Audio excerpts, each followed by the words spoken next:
Ahí estamos, muy buenas tardes, tengan todas y todos ustedes, bienvenidos, qué gusto saludarles, ¿cómo están? Oigan, estamos arrancando el previo a Effie 2024, así que los necesito, aunque sea un previo, con mucha actitud. ¿Cómo están? Me gusta. Muy buenas tardes tengan todos y todas ustedes. Gracias por estar aquí con nosotros en este primer bloque, en este bloque previo a las conferencias que les tenemos preparadas para todos ustedes. Y bueno, les voy a platicar un poco de nuestro primer panelista y nos gustaría empezar con una mente totalmente brillante en este ámbito de la investigación de mercados.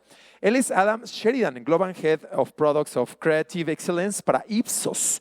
Con su experiencia, imagínense, ha ayudado a muchísimas empresas a comprender el verdadero impacto de sus estrategias de marketing y además también ha maximizado su retorno de inversión.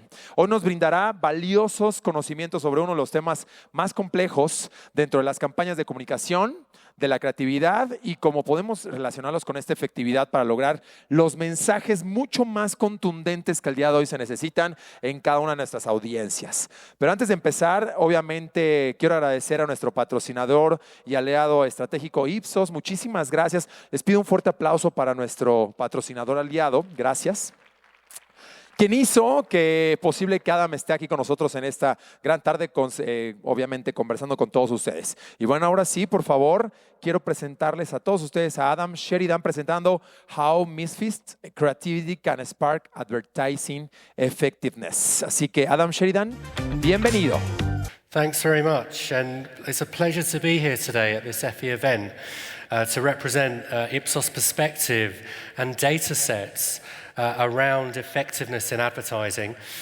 Now, you'll all hear later today from Les Binet about all things effectiveness, about all their considerations. What I will do to open this conference is deep dive on creativity and its contribution to effectiveness. And creativity can be quite an ambiguous, amorphous word that's difficult for us to get our heads around. And it will be my job today to help you understand what creativity really means in advertising and how it can help you get to effective outcomes. And I'm going to do that by referring to some data points and insights that we published in this book that you can see on screen, which is Misfits, How Creativity in Advertising Sparks Brand Growth. Now, some of you may be asking yourselves a question: how can a humble market researcher ever hope to tell me, as someone who greenlights or makes advertising, how I should harness creativity to get to more effective outcomes? How can he help me get towards that use of creativity? And the answer quite simply comes from the most important people in advertising, and that's everyday people.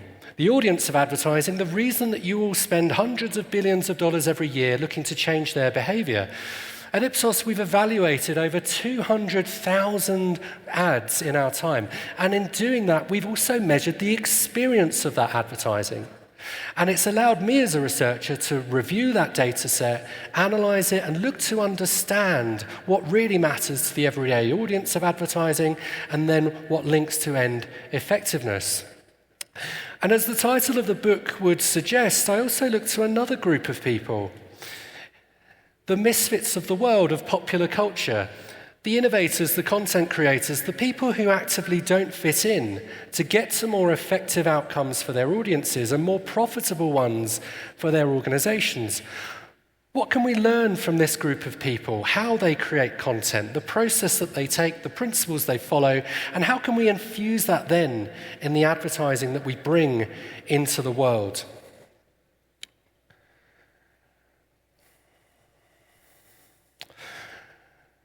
So, having set that scene, we'll take a tour. We'll dip into the covers of the Misfits book and indeed look at what creativity means in advertising and its link to effectiveness, to Ipsos sales validated data.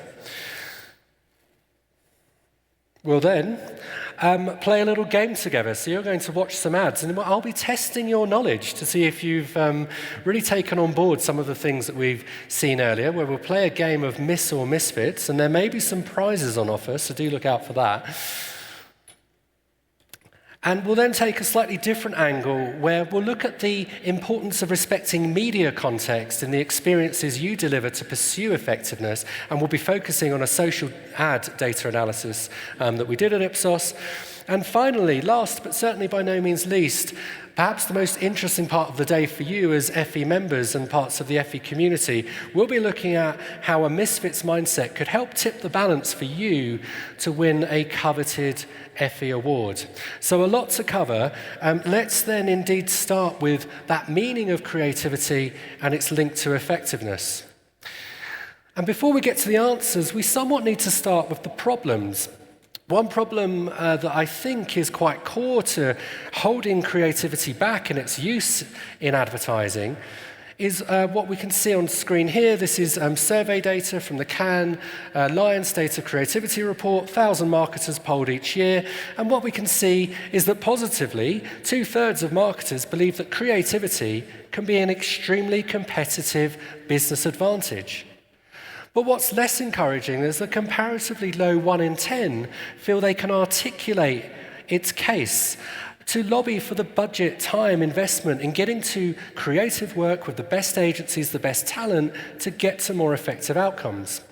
And at Ipsos, we call this the creativity gap, that gap between your inherent belief that something can help you, a tool that you can use, but your lack of confidence to articulate for its investment. And so really the purpose of Misfits and the data sets that we have at Ipsos was to try and bridge that gap. But before, again, we get to those answers of bridging the gap, what might underpin that lack of confidence and that creativity gap? Well, firstly, I think we need to accept that while we talk about wanting to pursue creativity in advertising, we're actually, as human beings, evolved to do anything but creative things. We've evolved over thousands and thousands of years. You can look at consistent evidence in evolutionary and cognitive psychology that time and again proves that we are very much automatic information processors. We will make hundreds of decisions each day, very automatically with little cognitive effort, and that's incredibly important for us to efficiently lead our lives. If we were deliberating on every decision we had to make, we'd have decision paralysis. But what's less talked about in the literature and back to advertising and marketing is the unintended consequence of that automatic thinking. Because when we decide things automatically with little conscious effort, we're often, if not always, referring to what we've already experienced or heard of in terms of what's worked in the past. And then that informs what we decide on in the present and how we plan for the future. And if we accept that evolutionary dynamic that faces us, it's perhaps then not surprising that a lot of the advertising we see on our screens feels very safe and feels we've seen it before. Car advertising is a good example. Very established category codes, winding, beautiful scenery, the car drives down, beautiful people driving the car, a zoom-in, functional focus on technical features. But car advertising isn't the only culprit. Beer advertising, another one, that promise of refreshment with the condensation on the bottle, the liquid hitting the glass. They're very established category codes because they come from an understandable mindset that if they've worked before, they should work again. But what we will learn today is that if we lean on those codes too far and we don't inject something else into the experiences we deliver to audiences, we will be hostages to average outcomes forevermore. Another problem with creativity that I identified in the Misfits publication is the language we sometimes use to represent it. Words like chaos, disturbing, and more typically, breaking things. You have to break the rules, you have to shake things up. Being creative is breaking things. And now, it's not my place to criticize ad agencies in terms of the kind of words they will use to sell their services and the value of their services.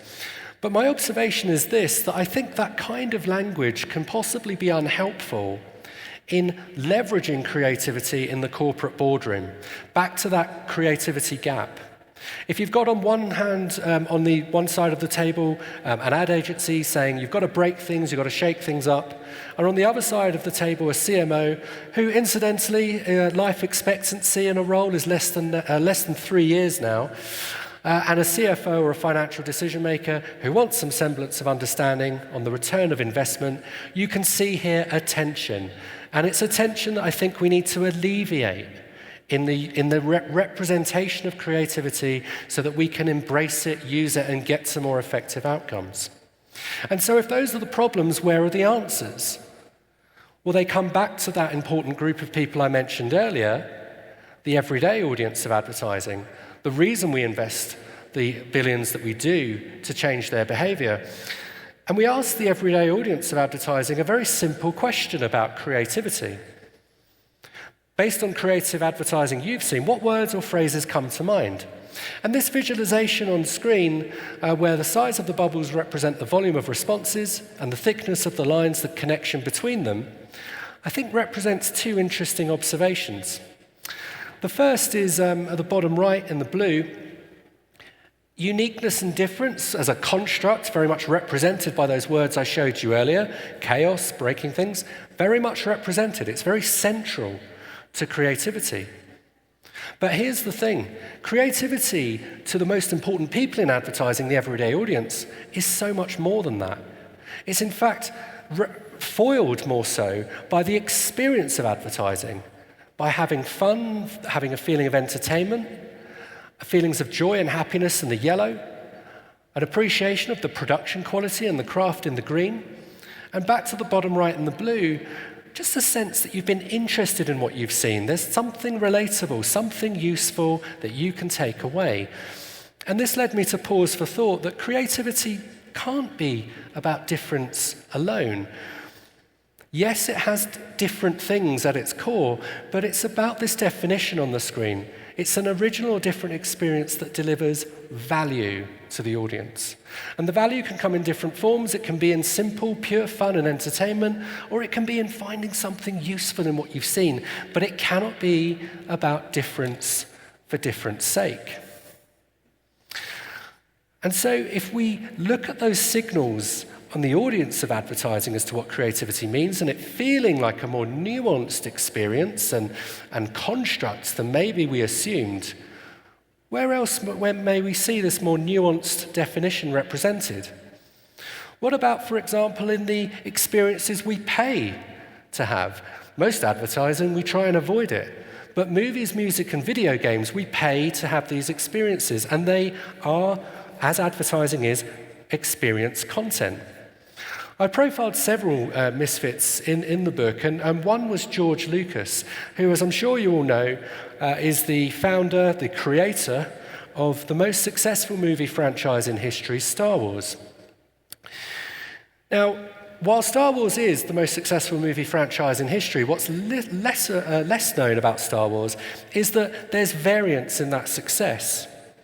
And I think we can look at the variance in that success and start to understand and deconstruct the experiences delivered to then consider how we can infuse those learnings into the advertising experiences we take into the world.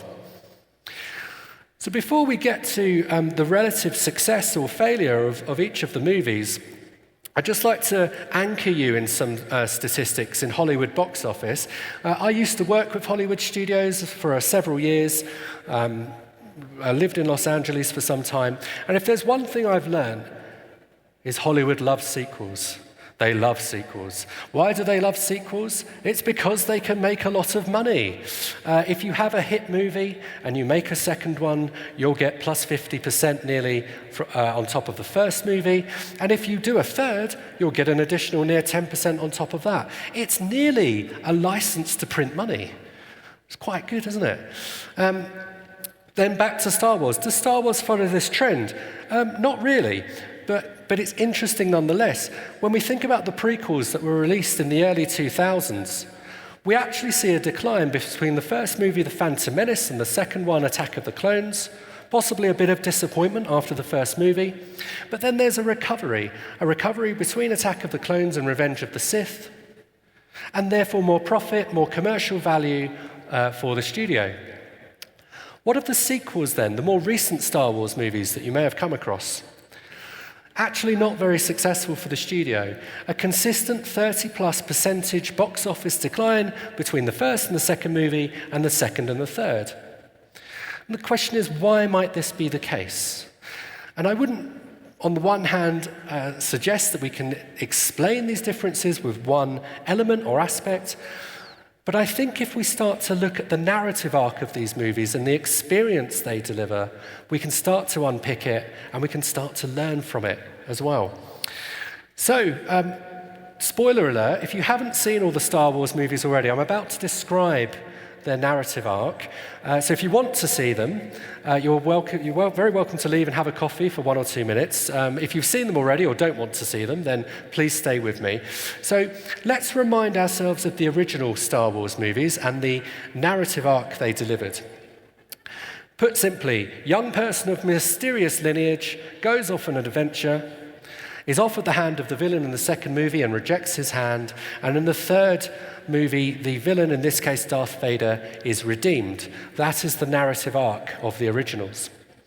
And what do the prequels do, narratively and in their experience? Well, on the one hand, they deliver what's expected and what's familiar, with the lightsaber duels, the spaceship battles, the orchestral music. But on the other hand, they inject newness and originality into the story by evolving it, by charting the rise and fall of Anakin Skywalker from his time as a young boy to an adolescent learning his craft to his end downfall as Vader. What they do with the prequels is they deliver an interaction to the audience of something familiar, something expected, but yet something new and original. And it's this interaction, this alchemy, that we can start to think could deliver success, in this case in entertainment content and possibly in advertising. And we'll see data on that later. But back to the sequels. What narrative arc do the sequels deliver? Well, quick reminder of the originals, if you weren't listening. Young person of mysterious lineage goes off on an adventure, is offered the hand of the villain, rejects the villain's hand, and in the concluding act, the villain is redeemed. I submit to you that near beat for beat, the sequels follow the same narrative arc.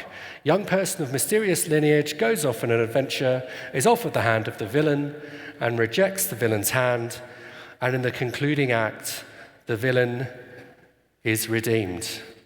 It's a near carbon copy, facsimile, if you will, of the original movies. Yes, it delivers the lightsaber duels, the spaceship battles, the orchestral music, but there isn't an interaction, there isn't an alchemy, there isn't an evolution, and as a result, there is not success. And so, if we accept that we can see these kind of interactions, this kind of alchemy, in entertainment content that is more successful than other content, if we accept that there's a more nuanced construct of creativity that we need to explore and harness when we look at those signals from the everyday audience of advertising, we can come back to advertising itself. And an analysis that we did at Ipsos across thousands of ads we've evaluated, we took some statistical software and we very simply asked the software to group together all the different measures of the advertising experience we have, so those that naturally group together fit together. And that allowed us to see more thematically the types of experiences that advertising can deliver. And it allowed us, which we'll see later, to explore the relationship to effects. But in this analysis, we identified 3 core experiences that I'll call out for you now. The first is a creative experience. So this sense that what you've seen in the advertising is entertaining, it's surprised you, it's delivered a unique experience, and it's inherently talkable. It's got some social currency. The second is creative ideas. So less about the moment-by-moment experience and more about the values, the concepts that were delivered to you, that you came away learning something. And by extension, you may think the advertised brand is different. And last, but certainly by no means least, is empathy and fitting in. This feeling that the advertising is about you, it represents you, your needs, your challenges, sometimes your dreams, rather than one-dimensionally advertising the brand and talking about its features and technical functions. And so with these three experiences in hand, we look to understand at Ipsos what relationship, if any, do they have with the effects that we measure, which incidentally we've validated to end sales outcomes via market mix models. And also another question we wanted to explore is, do we also see that kind of interaction with the familiar and the new that we saw in entertainment content, that we saw in people's perception of what creativity means in advertising? So let's now look at some highlights to see what answers we discovered. The first is that a creative experience is by far and away the best way that you can get to memory encoding effects in your ads. This is the ability of advertising to be encoded in the mind to give you an opportunity to later influence choices or behavior. Now the question is why? Why might an entertaining, unique experience be the fuel of those memory encoding effects? Well, I think the ad playing on screen here for Heineken Green Bottle brand beer is a really good example. It stars the actor Daniel Craig, and in this ad, Daniel Craig's on holiday, so everyone needs a holiday, and Daniel Craig is no exception, and he loses his passport in a taxi. And over the course of the ad, in trying to get his passport back, he's constantly confused with his character of James Bond, and he can't meet that expectation. He can't run fast enough, he's a bit out of shape now, he doesn't have his tuxedo, he's kind of bumbling around, he doesn't have his usual suave, debonair self. And of course, at the end of the ad, he doesn't drink his vodka martini, he drinks a Heineken. And a question I pose about this ad and some others is this advertising or is it entertainment? And the answer is that it's both, and that's somewhat the point, that in today's world, marketers need to consider themselves as much entertainers as they are brand builders.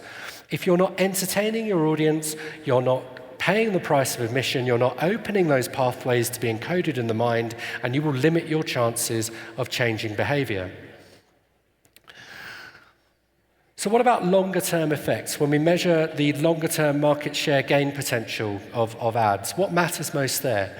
Well, empathy does matter, but more critically what matters in the longer term is creative ideas. So telling people something new, delivering them some value. Why might that be the case? This ad playing on screen for Icebreaker skiwear, I think, is a fantastic example of that dynamic. Yes, on the one hand, it's entertaining because it has a guy wrapped in cling film representing the default choice of plastic clothing in skiwear. But it's more about the juxtaposition of that character to the other choice that you weren't aware of, the merino wool choice, the more breathable, fashionable, more effective choice for skiwear. And it's this kind of juxtaposition that can, in a way, jolt people out of their habitual behavior, their automatic processing, to realize there's another choice, and in turn, you will gain more buyers and market share, which incidentally, Icebreaker, when we interviewed them about this campaign, reported. But what about sales lift effects in the shorter term? So talking about a period of say, 6 to 8 weeks.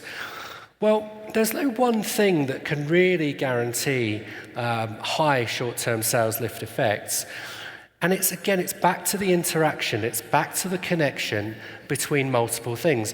What we did in the analysis you can see on screen is we grouped together thousands of ads by their strength of experience delivery on creative experiences and ideas on the one hand, and empathy and fitting in on the other.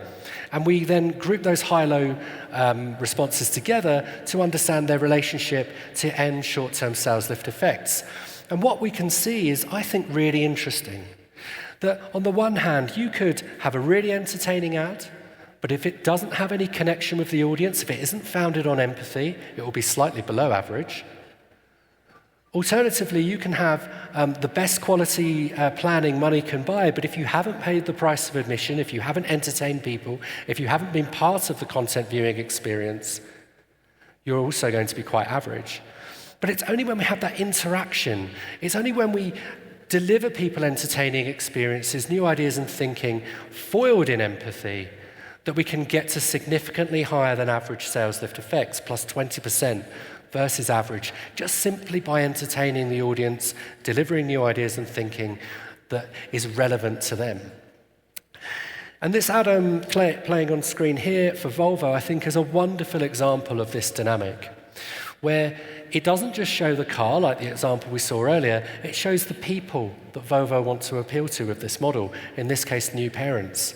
And it charts their journey adapting to their new lives.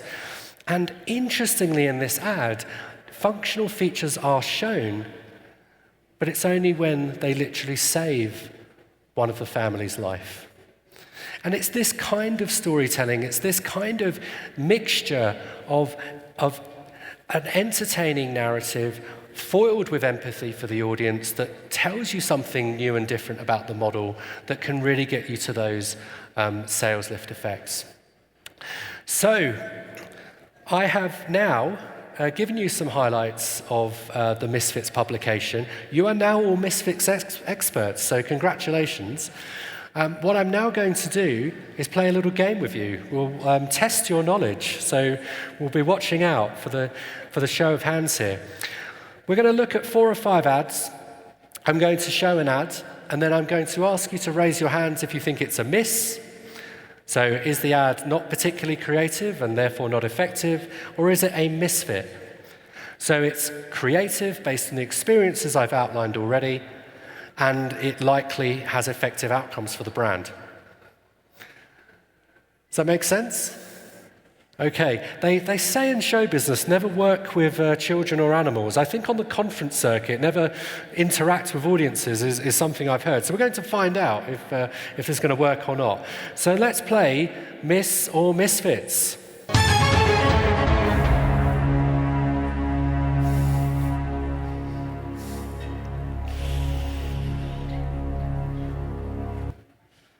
No expense spared with this production, and thanks for the lighting. It was excellent. Okay, let's look at the first ad.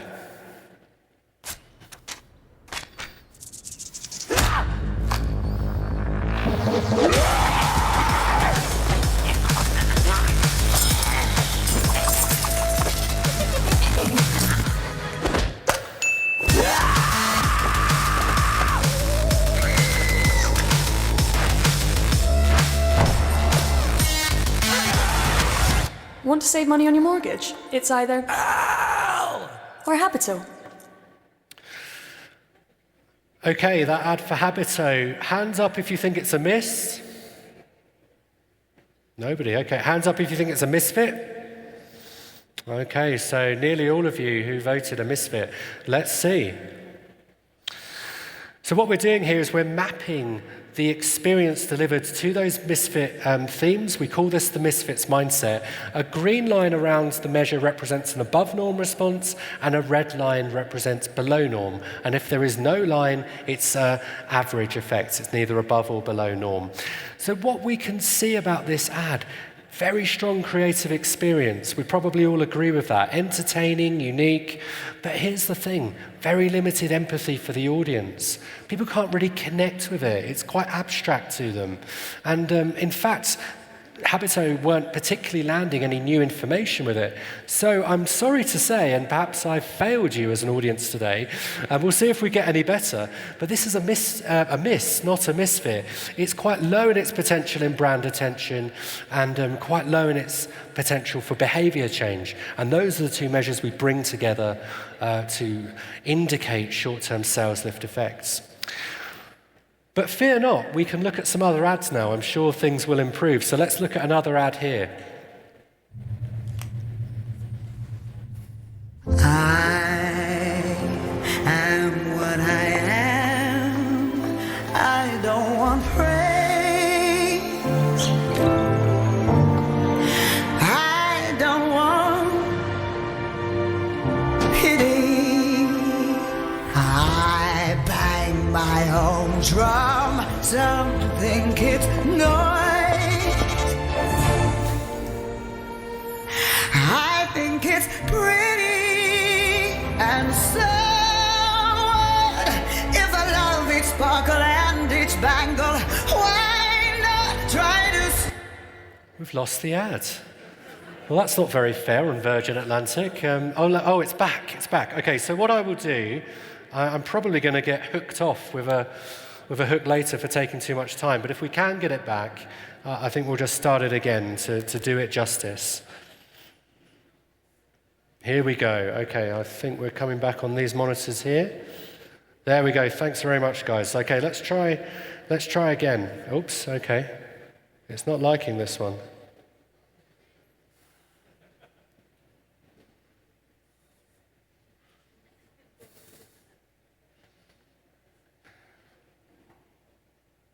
Oh no, I'm looking at myself now. That's even worse. We've regressed. It's got to be, hasn't it? I mean, like having an advertising researcher walk around and talk about an ad. Maybe I could mime it for you, or I could do a dance. I don't think I'd do Gloria Gaynor justice, though. All right, here we go. It's coming up on my screen, perhaps coming up on yours.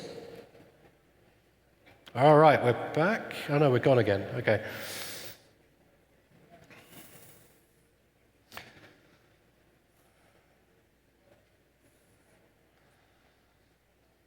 We can skip this one if it helps.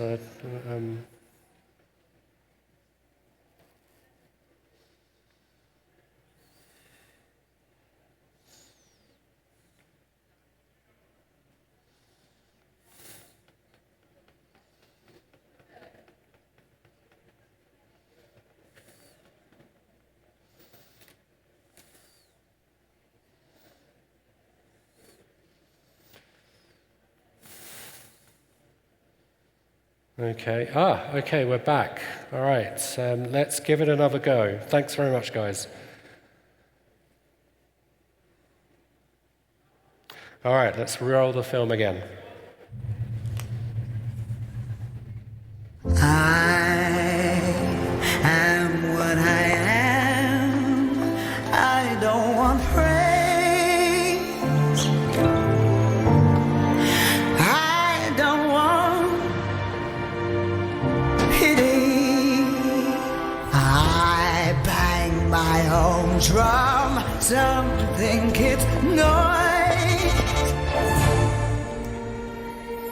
I think it's pretty, and so what if I love each sparkle and each bangle? Why not try to see things from a different angle? Your life is a sham till you can shout out, I am what I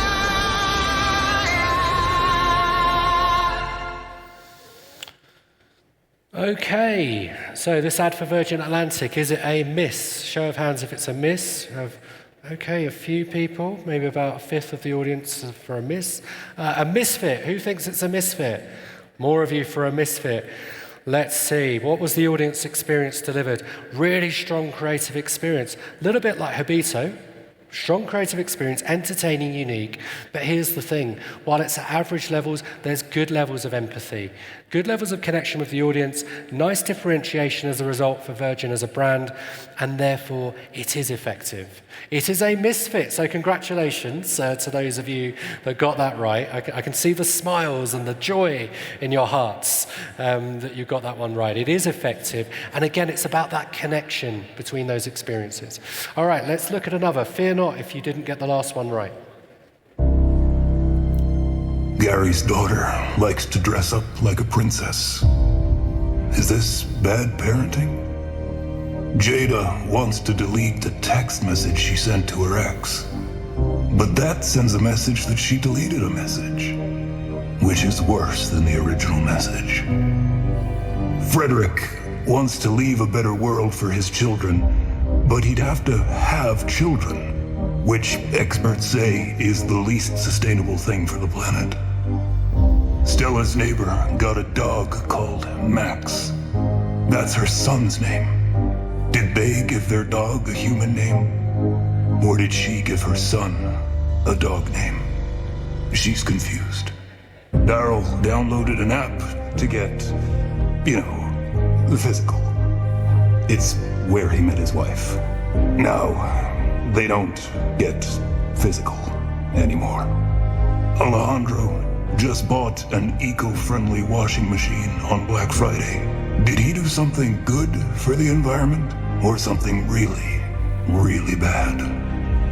Sophie read that it's not safe to drink the tap water and that plastic bottles kill the planet. How is she supposed to hydrate?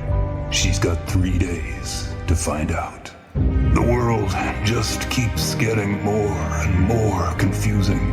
So obviously, Burger King launches chicken nuggets that got no chicken, but taste like chicken. Plant-based chicken nuggets? Confused. Okay, show of hands for that ad. Is that ad a miss? Show of hands for a miss. Oh, about half of you, I think. This isn't a very scientific poll, I'm afraid, but about half of you, I think. A misfit. Those who think it's a misfit. Yeah, maybe just under half. Okay, well, let's see. To the audience experience delivered, it is unique. I haven't seen an ad like that before. It is surprising. But again, where's the connection to the audience? Where's the connection to the brand, the product? So I mean, it's quite abstract. I hate to say it, just makes me feel like a bunch of people got together in a room and said, this would be clever and funny, but maybe they didn't think about the end audience. And as a result, it is a miss. Incidentally, I love a lot of work that Burger King do. I don't know if there's anyone that represents Burger King in the room. I'm a big fan of a lot of the work, but this one here, in terms of the audience of advertising, I think was a bit of a miss. So, final example. Let's watch this ad as the screen confirms for Belvedere Vodka.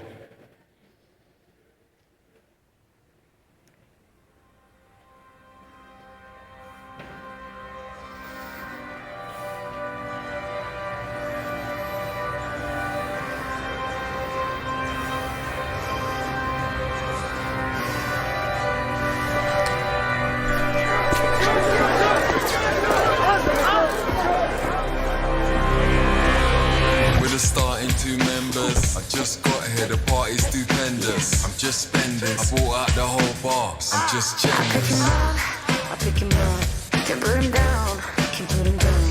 I can't help myself when that guy comes around. Yeah, I'm saying it's the lips, it's the eyes when you hold me tight. Up in my head every day, need it every night. And you make me say, yeah, my body say, make my body say,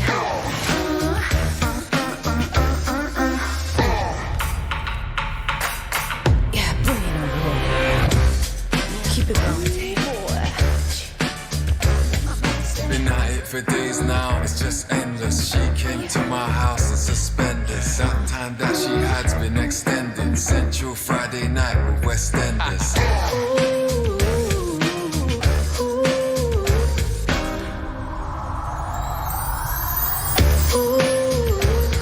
That guy got me weak at the knees. Now you better keep it coming, baby. Come put your moves on me. Put your loving on me. Finally. And cut. Let's go again. Just be yourself. Belvedere Vodka. Okay, this ad. Show of hands if you think it's a miss. Okay, a few of you, maybe a fifth of the audience. And show of hands if you think it's a misfit. Yes, let's cut to the chase. This is the archetypal misfit ad. It's a strong creative experience, but moreover, it's empathetic for the audience. Think of alcoholic drink advertising you may have seen in the past, sometimes focusing on its process of production, the ingredients in it. Nothing like that in this ad. It's just simple, fun, unadulterated joy and bliss that only Belvedere Vodka could deliver for you. And as a result, it's one of the most effective ads we've ever measured at Ipsos. Reminder, this metric is sales validated to market mix outcomes, and in our interviewing and consultation with LVMH, we learned one of the most effective ads they've ever produced.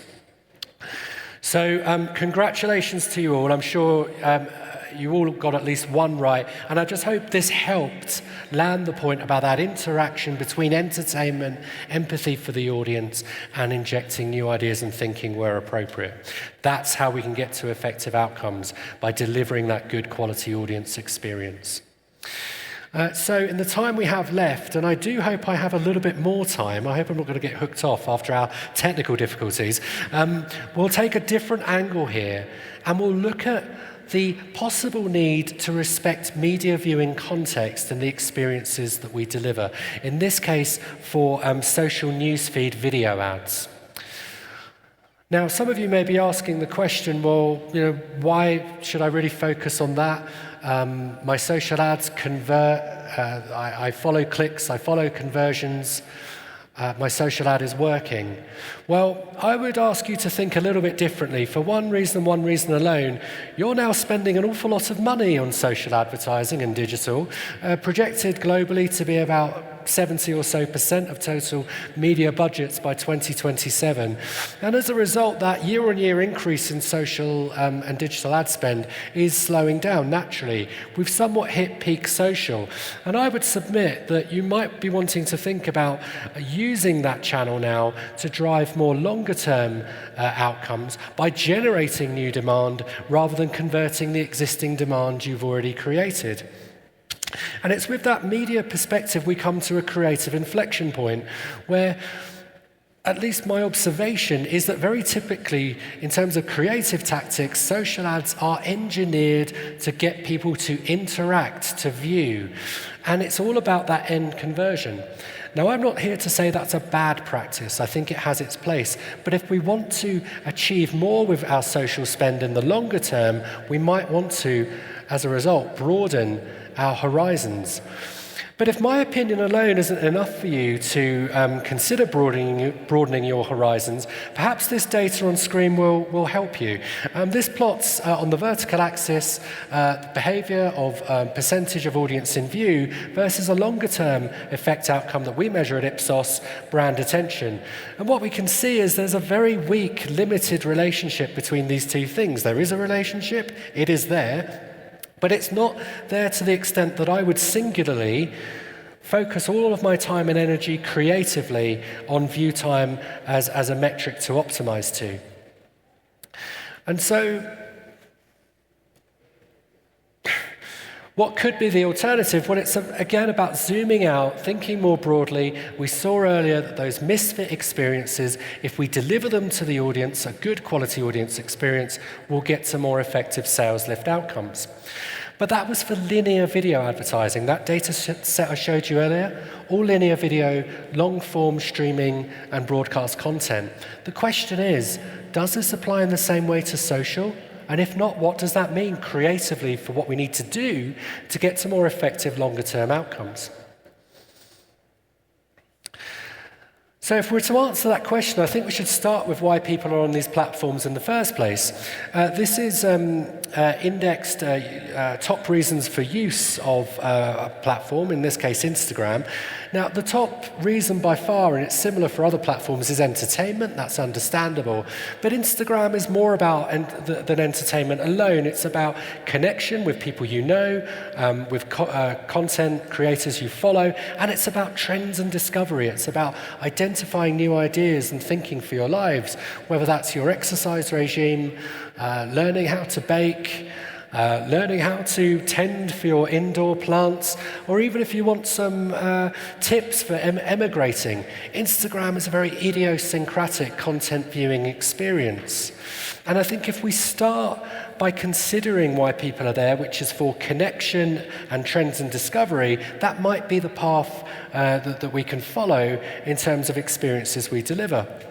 And before we get to the ad testing data set that we looked at to understand the best possible experiences, in this case for Instagram, just a quick point to note that we also had the benefit of cross-referencing these effects metrics with AI computer vision features of the ads. So we process all of the ads that we tested at Ipsos through AI computer vision software, and this gives us hundreds of different objects that are in the ads. Are faces present? Is text on screen? Are certain words, call to action present? Hundreds of different variables, very useful for me as a researcher to cross-reference the effects metrics too. So what did we discover? Let's start with the baseline here. So I mentioned earlier you probably shouldn't optimize to view time, but I can also understand why you would, because this data on screen here represents the average audience in view of a 10-second ad across Instagram and Facebook newsfeed. And we can see after 1 or 2 seconds that in-view audience drops off a cliff. We end up with about 20-30% of our audience viewing our ads to completion.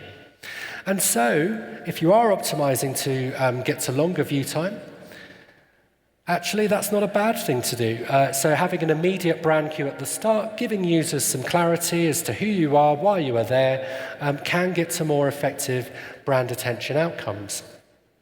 Other tactics you can use as well, and we explored in the computer vision features, having tight framing and focus. So large images that take up screen real estate on the small screen, adding to more focus, more memory encoding. And likewise, when the brand is shown, if it occupies 30% of the screen or more, you'll get branding effects as well. So if you are doing these things, I'd encourage you to continue to do them. But equally, I would encourage you to consider this. This is very much the baseline of where we should be going. It's not necessarily the ceiling, it's not necessarily the heights that we could get to. Which brings us back to our Misfits mindset framework. We could look at this data in a different way, the data I showed you earlier. So the plus 15% effect. How does that compare, though, if you deliver new ideas and thinking, if you enable trends and discovery in Instagram? You can get to twice those effects over average. What about if you deliver connection, empathy, expression to your audience? It's 3 times those effects. Simply by representing your audience, simply by enabling their trends and discovery, you can get to more effective, longer-term outcomes than any branding tactic that you could consider. I mentioned earlier about the difference between media viewing channels. We could look at this data in another way. So this is just the proportional contribution of the above average effects you've just seen. Empathy most important, followed by trends and discovery enablement, and closely followed by creative experiences. How does linear video, long form streaming ads, how do they compare? It's actually quite different, distinctly different. And I think there's a reason why. With long form streaming, broadcast video content, it's a lean-back experience, and you have to be part of that content viewing experience. You have to pay the price of admission to have the opportunity to be encoded in the mind. Whereas with a platform like Instagram, it's more about connection, more about trends and discovery, and you need to contribute to that value in the platform to be effective. And a question I think you should consider and ask yourselves is, have you unwittingly, have you unconsciously perhaps taken what's worked for you in TV advertising, in streaming ads, and have you unwittingly transported that into a platform like Instagram? Let's keep them watching, let's entertain them. I'll leave that with you to consider, but perhaps there is a missed opportunity here about instead focusing more on trends and discovery and more on empathy. And I see my clock's restarted. I've got 5 minutes left, so congratulations for us all. We'll get to the end. I'd like to share with you then some cases that can just illustrate those macro trends. We'll look at, in the interests of time, we'll look at 2 ads before we wrap it up. This is the first ad here. Pop, your roommate has a what's yours is mine mindset.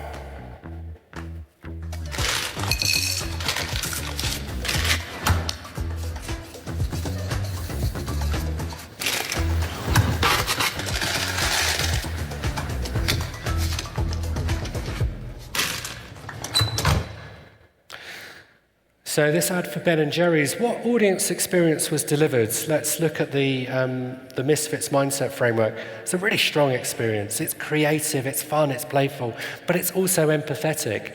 We've all probably been in a situation where we've wanted to hide one of our treats from our nearest and dearest, and Ben & Jerry's are delivering value to you because they're helping you understand in a fun and playful way how you might do that. And it's very effective. The production cost of this ad probably was not very high, but the idea and thinking behind it and the very empathetic execution of it was brilliant and effective. Let's look at another ad. Learning new sauce tricks. Wow. Quick question, you can call out, what brand is that ad for? Someone said McDonald's straight away. No mention of the name McDonald's, no showing of the logo, but what was there? One of their distinctive brand assets, a hero asset, the quarter pounder with cheese. 6-second ad, experience delivered. May not be able to see it on the screen, but it is not a archetypal Misfits ad by any stretch, but it does empathize with the audience and it fits. Here's the thing, it fits with what you would expect of that brand, and it's delivering value to the audience. And it's effective. I dread to think how cheap this ad was to produce, but it's effective. And I think it just shows us what we might be able to consider in delivering good experiences to audiences that are also effective in the longer term for our brands. I'm going to skip this next ad in the interest of time because I want you guys to finish on time and to have a few minutes to consider some concluding insights as to how you might be able to embrace a Misfits mindset experience to win a coveted Effie Effectiveness Award. Now, I've had the privilege of judging 2 rounds of Effie Awards, and I can tell you it is an incredibly high bar of the need to provide extensive evidence of outcomes, of strategic planning and thinking, of an intent to really deliver something for the brand. And so I think any edge that you could have as members of that community, if you are submitting for an award, I feel it's Ipsos's duty to help you in that quest. And one way we've tried to help you is really to understand the audience experiences that you could deliver in your creative to be part of your submission and to be part of end effective outcomes. What we did in this exercise, we asked a group of our researchers to review case submissions for Effie entrants from finalists through to winners of different award levels and view lead creative content for the submission. And those researchers rated on a scale of 1 to 10, with 10 being the best, the likely or intended audience experience on each of the Misfits experiences. And then we had a separate analyst team in a blind test connect that to the awards outcome with our access to the Effie database. This covered the UK and the US. My hope is that we're going to be looking at universal themes here that you can embrace in Mexico and any other countries you operate in. So what did we discover? Well, firstly, we discovered that creative experiences and creative ideas can be a differentiator between your ability to be a finalist, which in of itself is an achievement, and an award winner. So if you entertain audiences, if you deliver new ideas and thinking, you will be more likely to win an award. But what we can also see is there's not a linear relationship there between award level. There's not much of a difference between bronze and silver, for example. So what could be the differentiator? Well, it comes back to something we've been covering throughout this talk, which is the value of empathy for your audience. If you deliver an empathetic expression to your audience, if you represent them, their needs, their dreams, their challenges, we can see consistently you'll be more likely to get a higher award, Effie, for your submission. And I think this speaks to something that's sadly quite overlooked actually at advertising awards, which is the value of good quality planning. And so for the planners in the room, if there are any of you here, please feel free to take a snap of this, because this represents your good work and your contribution to good quality audience experiences and effective outcomes. Last screen from me as we wrap it up. And I just want to really summarize what we've covered today. Firstly, the Ipsos perspective, and it's ours, it's our humble submission to the industry from our data sets, from our analysis, is that creativity in advertising is fundamentally an audience-first experience. It's about the audience. Creativity is when we entertain people, deliver them new ideas and thinking, and we foil that in empathy for their world. We don't just think about advertising our brand and its functional technical features. These experiences do, however, need to adapt to media context. We saw that in social ads, that importance of connection, of trends and discovery. Entertainment does matter, but not as much as empathy and creative ideas. And finally, to win a coveted Effie, you just need to focus on one thing, and that is your audience. If you empathize with your audience, if you invest in good quality strategic planning, more often than not we see you'll be more likely to take home one of those coveted trophies. And I think, concluding statement from my side, that really is, in the end, the essence of creativity. It is the audience, it's empathizing for them, by entertaining them, by representing their world, and by adding value to them. And if you have that audience first mindset, you won't go far wrong in terms of the effectiveness you deliver. And it's with that said, I'd like to thank you for your time and attention in this presentation. I hope it was helpful and of value to you. You can find out more information about our work and our analysis by scanning the QR code on screen. And I and my colleague, our head of advertising research, creative excellence for Mexico, Cesar Salazar, we're here for the rest of the day. So if you'd like to talk to us about anything you've seen, we're here for you and we'd love to talk to you. And I think it's with that said, I don't know, probably not, we don't have time for Q&A, we'll find out. But nonetheless, I wish you a great rest of conference and thank you. Thank you for coming. Adam Sheridan.